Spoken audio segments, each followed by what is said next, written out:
अस्सलाम वालेकुम नाजरीन, आप देख रहे हैं जीवी ट्रोनिस और मैं हूं बसर चांद शिगरी। मैं इस वक्त मौजूद हूं ब्रूम होटल अस्कोली में। नाजरीन, हम आज आप लोगों को हमारे सिग्नल के थ्रू ब्रूम होटल अस्कोली के बारे में थोड़ा सा आगाही करते हैं।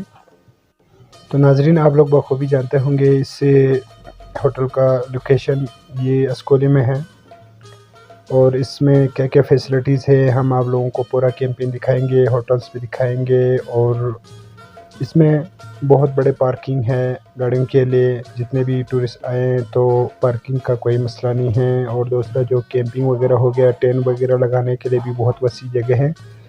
उसके बाद गेस्ट रूम वगैरह भी बहुत इन्होंने बनाए हुए हैं और प्रोफेशनल शेफ़ वगैरह रखे हुए हैं।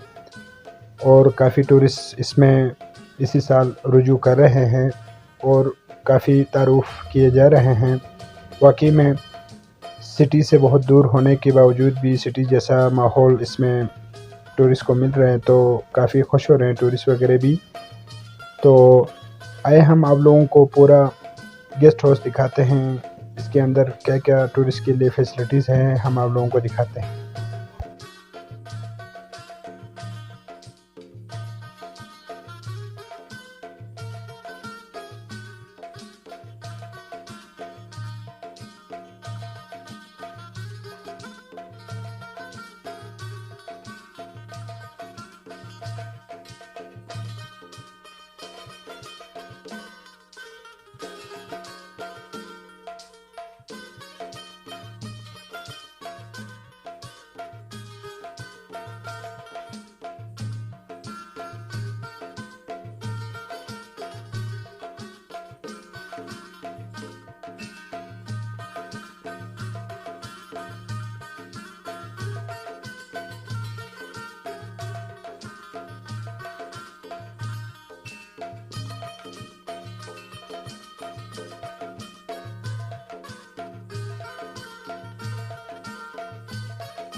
मजीद अपडेट्स के लिए GB true news HT YouTube channel को लाइक करें, सब्सक्राइब करें और बेल आइकन पर जरूर क्लिक करें ताकि हमारी सारी वीडियोस आप लोगों को बर वक्त मिल सकें।